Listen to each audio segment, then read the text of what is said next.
I am sorry mummy papa, आप जैसे माँ बाप सबको मिले जो हमेशा साथ दें। गलती मेरा ही था जो मैंने आपका बातें नहीं माना और चीज़ों को अपने ढंग से करता रहा। ये सुइसाइड नोट है एक 16 साल का नीट एस्पिरेंट का, जिसे बचपन से ही डॉक्टर बनना था और कॉम्पिटिटर एग्जाम का प्रेशर झेला नहीं गया और उसने सुइसाइड कर लिया। दोस्तों, अगस्त 2024 में और एक 19 साल का बच्चा ने आत्महत्या कर ली। उसके सुइसाइड के बाद कुछ दिन के बाद उसके फादर भी सुइसाइड कर लिए। 1995 से अब तक 1.8 लाख बच्चे ने सिर्फ एग्जाम के लिए ही सुइसाइड कर चुके हैं और 2023 में 398 बच्चे सुइसाइड कर चुके हैं सिर्फ नीट के लिए। और सारे केसेस में सुइसाइड के रीज़न है कॉम्पिटिटिव एग्जाम या फिर नीट के एग्ज़ाम के लिए होने वाला स्ट्रेस। चेन्नई में तो एक लड़की ने एग्जाम टॉप कर लिया पर बाद में पता चला कि रिजल्ट ही फर्जी है। आप ये देख लो, ये है श्रीनगर का एक कोचिंग क्लासेस का जेई एंड नीट का टॉपर्स का लिस्ट। एग्जाम के रिजल्ट आते ही ऐसे पोस्टर हर जगह दिखना इंडिया में तो ये है एक कॉमन बात है। लेकिन ये दोनों को फेसेस देख रहे हो, जानते हो ये कौन है? इनमें से एक लड़का पाकिस्तानी टेररिस्ट अटैक में मारा गया पाकिस्तानी बच्चा है और दूसरा एक पाकिस्तानी कॉमेडियन। फिर भी ये तो एक बेसिक लेवल का स्कैम है। लेकिन आजकल ऐसे बहुत सारे कोचिंग सेंटर है जिन लोग स्टूडेंट को ब्लैकमेल तक कर सकते हैं क्योंकि उन बच्चे उनके कोचिंग क्लासेस में पढ़ सके। आज सिचुएशन ऐसे हो चुका है, एमबीबीएस स्टूडेंट का ड्रग्स और अल्कोहल एडिक्शन हाईएस्ट लेवल पर है।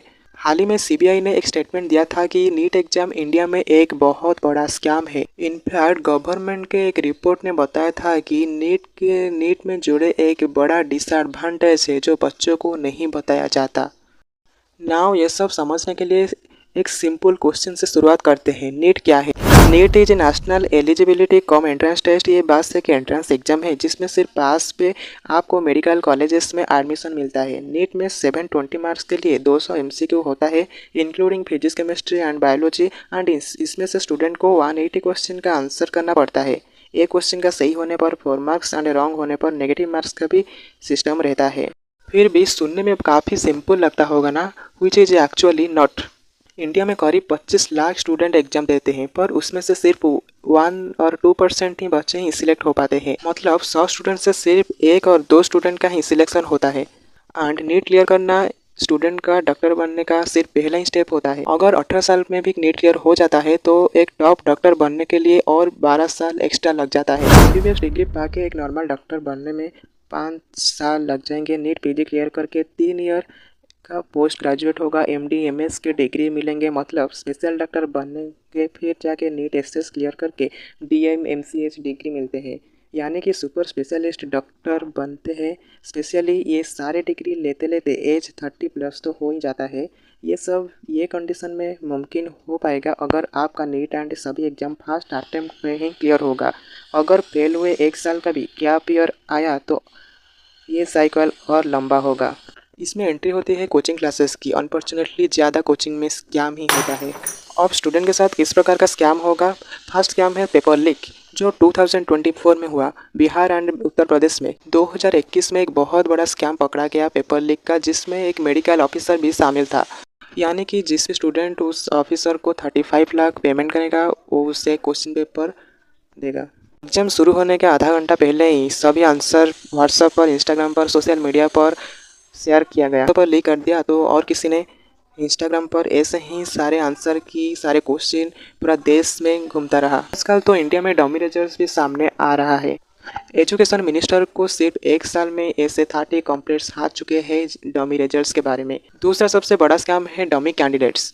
2022 में सीबीआई ने 8 लोगों को अरेस्ट किया और ऐसे ही 2022 में यूपी पुलिस भी ऐसे कई सारे स्टूडेंट्स को अरेस्ट किया था, क्योंकि ये सारे स्टूडेंट्स डमी एस्पिरेंट बन के नीट के एग्ज़ाम दे रहे थे।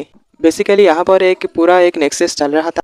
ये लोग नीट के स्टूडेंट से 5 लाख लेके खुद ही एग्ज़ाम हॉल में आके एग्ज़ाम देते हैं, क्योंकि ये नीट क्वालिफाई करते हैं तो जिस स्टूडेंट के बदले आते हैं वो स्टूडेंट का नीट क्रैक करने का चांसेस और भी बढ़ जाता है। Scam number 3, fake claim scam. क्या आप ये फोटो देख रहे हो? क्या उसमें कुछ सिमिलरिटीज़ है? जी हाँ, शोएब आफ्ताब जिसने फुल मार्क स्कोर करके नीट क्रैक किया था वो तो हर फोटो में हुए। क्या उसके नीट क्रैक के सक्सेस के पीछे इतने सारे कोचिंग सेंटर का हाथ है? ये सारे कोचिंग क्लासेस उसको अपना स्टूडेंट क्लेम कर रहे हैं। ये सिर्फ एक इकलौता केस नहीं है, अगर आप अपने एरिया में देखोगे तो ऐसे बहुत सारे केसेस आपके नज़र में आएगा। इनफैक्ट मनी कंट्रोल ने तो इस कोचिंग सेंटर से ग्राउंड जीरो से इन्वेस्टिगेशन भी किया था। बहुत सारे टीचर्स, बहुत सारे मैनेजर्स और बहुत सारे स्टूडेंट को लेकर इंटरव्यू भी किया था और ग्राउंड जीरो में पता चला कि भाई बच्चे तो टॉप करते हैं बाद में, पर पोस्टर छपा जाता है पहले। मतलब देखो, होता यही है कि ये सारे कोचिंग क्लासेस फ्री में मॉक टेस्ट कंडक्ट कराते हैं और सभी टॉपर्स को आइडेंटिफाई करते हैं। आइडेंटिफाई करने के बाद ये डाटा सभी कोचिंग के साथ शेयर किया जाता है। मतलब एक स्टूडेंट ने कितने कोचिंग सेंटर ज्वाइन किया है उसमें तो कोई लिमिट नहीं है ना। अगर एक स्टूडेंट ने एक महीने के लिए एक कोचिंग सेंटर का क्रैश कोर्स भी ज्वाइन कर लिया तो वो दूसरा कोचिंग सेंटर भी लीगली क्लेम कर सकता है कि वो उनका स्टूडेंट है। मनी कंट्रोल को इंटरव्यू में पता चला कि ये सारे कोचिंग सेंटर फ्री में या फिर सस्ते दाम पर crash course mock test offer करते हैं।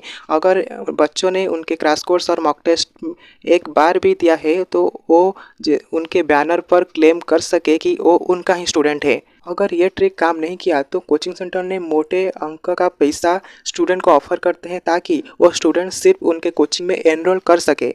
मान लो ये ट्रिक भी काम नहीं किया, उसके बाद तीसरी ट्रिक है स्टूडेंट को ब्लैकमेल करना। एक टीचर ने अपने इंटरव्यू में ये तक बताया कि एक स्टूडेंट को स्मोकिंग करते हुए एक प्राइवेट वीडियो बनाया गया और उस वीडियो को उसके पेरेंट्स तक पहुंचाने के लिए ब्लैकमेल किया गया। अगर वो उनके कोचिंग सेंटर में नहीं पढ़ेगा तो उसके बाद स्टूडेंट को कोचिंग क्लासेस ज्वाइन करना पड़ा।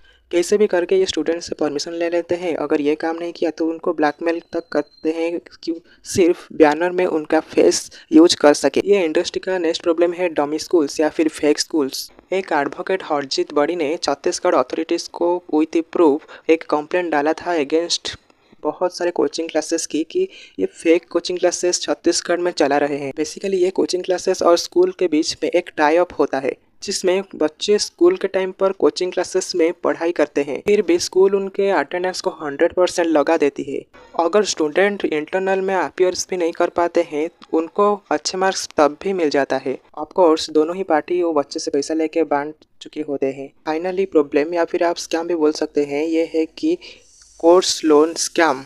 अगर आप कोचिंग क्लासेस का फीस देखोगे ना, फॉर नीट वो 10 लाख तक डिमांड करते हैं। अनफॉर्चुनेटली सभी पेरेंट्स उसको अफोर्ड नहीं कर सकते। आप ऐसे बहुत सारे केसेस देखा होगा कि बहुत सारे पेरेंट्स उनके बच्चे के एजुकेशन के लिए गहना या फिर ज़मीन बेच देते हैं। अगर वो भी सफिशिएंट नहीं हुआ तो सिर्फ एक ही ऑप्शन बचता है, वो है एजुकेशन लोन।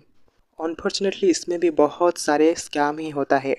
बेसिकली अगर आपके कोचिंग क्लासेस ही आपको ऑफर करे कि एजुकेशन लोन के लिए, होता यह है कि कोचिंग क्लासेस के साथ जिन बैंक का टाई अप होता है वो उस बैंक से ही लोन लेने के लिए सलाह देते हैं। आदिल सेठी जो bankbazaar.com का CEO है, उनके हिसाब से ज़्यादातर लोन जो कि कोचिंग सेंटर से प्रोवाइड किया जाता है वो एजुकेशन लोन नहीं होता, वो ज़्यादातर पर्सनल लोन ही होता है। ये बहुत बड़ा प्रॉब्लम है क्योंकि एजुकेशन लोन पे बहुत सारे बेनिफिट्स मिलता है जैसे कि लो इंटरेस्ट रेट, और आपको लोन चुकाना है तब जब आपका स्टडी ख़त्म हो जाएगा और आपको एक अच्छा जॉब मिल जाएगा। बट पर्सनल लोन में ऐसा कुछ भी बेनिफिट्स नहीं है। ज़्यादातर कंडीशन में ये होता है कि पेरेंट्स अनएजुकेटेड होते हैं या फिर फाइनेंशियल कंडीशन बहुत वीक होता है और बाहर से लोन नहीं मिलता है। और एक और ऑप्शन ही बच जाता है, वो है वो कोचिंग क्लासेस के द्वारा दिया गया ऑफर। उसके बाद पेरेंट्स और स्टूडेंट एक डेट ट्रैप में फंस जाते हैं। इस कोचिंग क्लासेस का लोन को अवॉइड करना चाहिए क्योंकि वो आपको एक डेट ट्रैप में फंसा देगा। अगर आपको लोन का इतना भी ज़रूरत है, आपको स्पेसिफिक मेंशन करना पड़ेगा कि हमें एजुकेशन लोन ही चाहिए, कोई पर्सनल लोन बिल्कुल नहीं चाहिए। उसके बाद अगर एक बार भी स्टूडेंट कोचिंग क्लासेस ज्वाइन कर लेता है, उसके साथ जो सेग्रीगेशन होता है वो भी एक बड़ा प्रॉब्लम है। एडमिशन के 1 और 2 महीने के बाद ये कोचिंग क्लासेस टेस्ट कंडक्ट करके टॉप और लो स्कोरिंग स्टूडेंट को अलग अलग बैचेस में डाल देते हैं, जैसे कि star batch, achiever batch, dropper batch, ऐसे बहुत सारे बैचेस निकलता है। और स्टार बैच में होते हैं सिर्फ टॉपर्स और ड्रॉपर बैच में होते हैं सिर्फ ड्रॉपर, और लो स्कोरिंग स्टूडेंट के लिए भी एक बैच होता है। कोचिंग क्लासेस का ये कहना है कि वो इसीलिए अलग अलग बैचेस में बच्चों को डालते हैं ताकि एक अच्छा एनवायरनमेंट बन सके और मोटिवेट होकर वो टॉप स्कोर कर सके। जब एक यूट्यूब चैनल ने कोटा के बहुत स्टूडेंट से बात की तो असली रियलिटी सामने आया। स्टूडेंट ने बताया कि लो ग्रेड बैचेस में ध्यान बिल्कुल नहीं देते, उनका सारा फोकस तो सिर्फ टॉपर बैचेस में रहता है, क्योंकि उनको पता है कि टॉपर्स यही टॉपर्स बैच से ही निकलेंगे और उनका फेसेस वो मार्केटिंग के लिए यूज कर सकेंगे फ्यूचर में। नाउ तमिलनाडु के गवर्नमेंट नीट का इम्पैक्ट को स्टडी करने के लिए एक कमेटी बनाई थी। इस कमेटी ने बताया कि कुछ बच्चों को तो एडवांटेज मिल रहा है, पर बहुत ज़्यादा बच्चों को डिसएडवांटेज उसका मिल रहा है, क्योंकि गरीब बच्चे जो है उनके पास पैसा नहीं है। दूसरी बात, नीट के एग्ज़ाम ऐसे लैंग्वेज में दिया जाता है कि बच्चे कंफर्टेबल ही नहीं हो पाते वो लैंग्वेज में। सो देखो, ये एग्ज़ाम काफ़ी ज़्यादा टॉप होता है फिजिकली और मेंटली, बट ये स्कैम के लिए भी फाइनेंशियली भी बहुत टॉप हो जाता है। अब सिचुएशन ऐसे हो चुका है कि maximum drug and alcohol addiction सिर्फ मेडिकल स्टूडेंट में ही है। अब आप खुद ही सोचो कि इस हालत में स्टूडेंट का मेंटल हालत कैसे होगा, जो 24/7 आवर पढ़ाई करता है अपने घर से दूर, बिल्कुल अकेला, बस ताकि किसी तरीके से वो पास हो जाए। और इसीलिए जब वो स्टूडेंट फेल हो जाते हैं तो ये उनके लिए एक ब्रेकिंग पॉइंट बन जाता है। वो जिस मकसद के लिए जी रहे थे उनके वो उम्मीद ही टूट जाता है। और ऐसा स्कैम इतनी नोबेल प्रोफेशन में हो रहा है। डॉक्टर लिटरली हमारे देश के भविष्य थे। ऑफ कोर्स मैं ये नहीं बोल रहा हूँ कि सभी कोचिंग क्लासेस गलत है और उनको पैसा कमाना नहीं चाहिए। मेरे हिसाब से पहला वाला एजुकेशन सिस्टम बहुत अच्छा था। वो स्टूडेंट को गाइड करते थे कि कौन सा फील्ड उनके लिए अच्छा है। आज का कोचिंग सेंटर एक फैक्ट्री बन गया है पैसा का। तो दोस्तों, ये था आज का वीडियो। कैसे लगा कमेंट बॉक्स में ज़रूर बताएं और हमारे चैनल को सब्सक्राइब भी कर देना ऐसे और इंटरेस्टिंग वीडियो के लिए।